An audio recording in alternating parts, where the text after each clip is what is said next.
Hello friends, स्वागत है आपका अपने यूट्यूब चैनल मैथ मंत्रा क्लासेस में। मेरा नाम है गौतम कुमार। दोस्तों, आज जो पढ़ने वाले हैं एकदम बेसिक से पढ़ेंगे। यहाँ तक कहें कि एकदम जीरो लेवल से हम लोग आज मैथ स्टार्ट करने वाले हैं।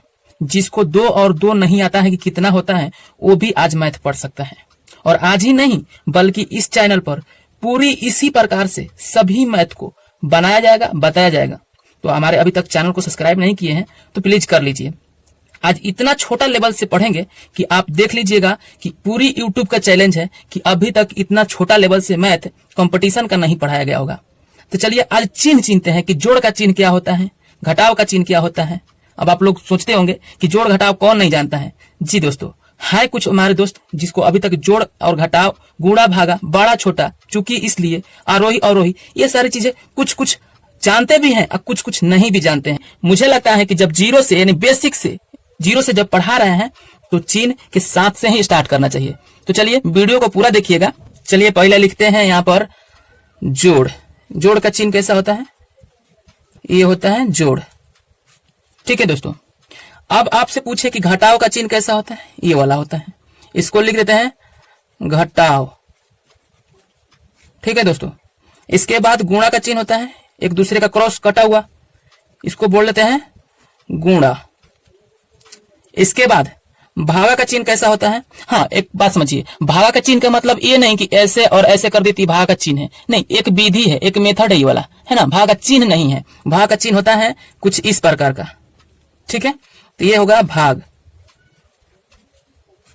इसके बाद अब आपसे पूछे कि चूंकि और इसलिए में कौन सा चिन्ह आता है, तो कुछ लोग दोस्त घबरा जाएंगे। देखिए, चूंकि का चिन्ह होता है कुछ इस प्रकार का, इसको सामने लिख देते हैं चूंकि।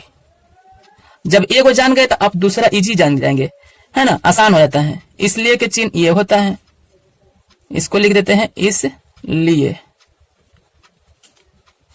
ठीक है दोस्तों, इसके बाद अब बड़ा छोटा में कितने लोग घबरा जाते हैं कि बड़ा का चिन्ह कैसे होता है, छोटा का चिन्ह कैसे होता है। तो देखिए, बड़ा का चिन्ह ऐसे होता है, आप एरो बनाते हैं ना, इस तरीके खींच के आप एरो बनाते होंगे ऐसे। ठीक है, बनाते हैं कि नहीं बनाते हैं? जैसे एरो खींचते हैं उसी प्रकार से, तो ये चिन्ह हो जाएगा बड़ा का।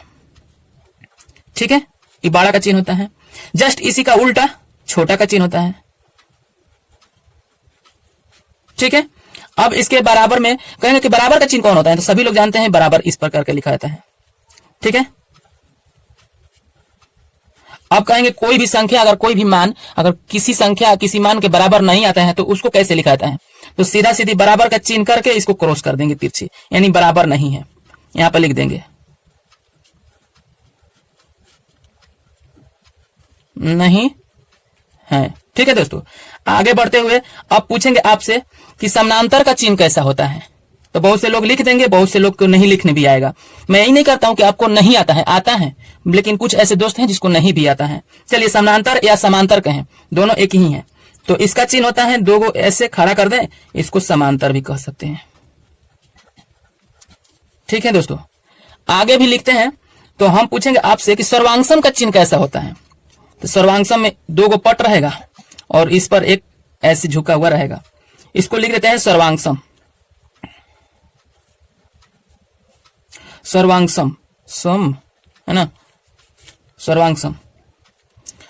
आगे इसी प्रकार के चिन्ह को बढ़ते हुए यहां पर लिखेंगे कि कोण का चिन्ह कैसा होता है। तो कहिएगा कोण का चिन्ह ऐसा होता है, इसके सामने कोण लिख देंगे। अब आपसे पूछे कि लंब का चिन्ह कैसा होता है, तो इस प्रकार का होता है, इसके सामने लिख देंगे कि लंब। ठीक है दोस्तों, आपसे पूछे कि वर्गमूल का चिन्ह कैसा होता है, तो ये होता है वर्गमूल का चिन्ह, यहां पर लिख देंगे वर्गमूल। ठीक है, आपको मैथ नहीं बता रहा, आपको चिन्ह बता रहे हैं। ठीक है, आगे लिखेंगे घनमूल का चिन्ह कैसा होता है। तो जस्ट इसी प्रकार का होता है, लेकिन इसमें 3 रहता है, उसको लिख देते हैं घनमूल। ठीक है दोस्तों, आगे बढ़ते हुए पूछेंगे कि वर्ग का चिन्ह कैसा होता है। तो वर्ग कुछ इस प्रकार का होता है। ठीक है, इसको कहते हैं वर्ग। आगे बढ़ते हुए पढ़ेंगे कि वर्ग कैसा होता है। जस्ट इसी प्रकार के ऐसे करके ये क्या होता है, वर्ग होता है, सॉरी आयत होता है, माफ कीजिएगा, आयत होता है। है ना, आयत होता है, मुझे वर्ग आ गया, आयत होता है, ठीक है, ये वर्ग है, ये आयत है। वर्ग का परिभाषा कहता है कि सभी भुजा बराबर होना चाहिए, जैसे 4 सेमी का 4 semi 4 semi 4 semi, 2 semi 2 semi 2 semi. लेकिन आयत कहता है कि आमने सामने का भुजा, चाहे इसके आमने सामने देखे चाहे इसका आमने सामने देखे, भुजा बराबर होता है, ये कहता है आयत, ठीक है। इसी प्रकार से पढ़ेंगे कि त्रिभुज कैसा होता है, तो ये होता है त्रिभुज, जिसका 3 भुजा से बना हो, घिरा हुआ क्षेत्र को, है ना, इसको पढ़ते हैं त्रिभुज, ठीक है दोस्तों। आगे बढ़ते हुए पढ़ेंगे कि थीटा कैसे लिखते हैं, तो थीटा कुछ इस प्रकार के लिख के ऐसे लिख देते हैं, इसका नाम है थीटा, ठीक है। अब डिग्री का क्या होता है, तो डिग्री को कुछ इसमें कुछ आपको वैल्यू दिया रहेगा और उसके ऊपर छोटा सा एक ऐसे जीरो नुमा आकार का, उसको पढ़ देते हैं डिग्री, ठीक है दोस्तों। आगे बढ़ते हुए आगे पढ़ेंगे कि ए से क्या सूचित करते हैं, ए से एरिया सूचित करते हैं, क्षेत्रफल भी कहते हैं, है ना, क्षेत्रफल, ठीक है। या इसको एक और बात सब कहते हैं, इसको और कहते हैं कि मध्य, ठीक है। या एक और भी नामों से जाना जाता है, इसको मिश्र धन भी लोग कह देते हैं, ठीक है, मिश्र धन, ठीक है दोस्तों। आगे बढ़ते हुए इसी चिन्ह को आगे लेंगे, तो ये तो बड़ा ए है ना, बड़ा ए है, जबकि इसी प्रकार से अगर छोटा ए से सूचित करें तो भुजा कहते हैं, है ना, भुजा। आगे बढ़ेंगे तो छोटा एल जो होता है वो किसको सूचित करता है, तो लेंथ को, यानी लंबाई को, लंबाई को, है ना। इसके बाद में कुछ एरो के निशान ऐसे होता है, इसका मतलब क्या होता है, इसका मतलब होता है कि किरण, है ना, किरण भी कहते हैं। इसके बाद एगो छोटा टी आता है, उसका सूचित क्या होता है, तो इसका समय कह देते हैं, ठीक है दोस्तों। इसके बाद में कुछ इस प्रकार के डबल लगा करके एरो लगा देते हैं, इसका मतलब क्या होता है, इसका मतलब होता है इसलिए, इसलिए, ठीक है दोस्तों। आगे बढ़ते हुए छोटा आर एगो लिखते हैं, इसका मतलब होता है त्रिज्या, इसके छोटा डी लिख देते हैं, इसका मतलब व्यास, यहां पर व्यास होगा, ठीक है दोस्तों।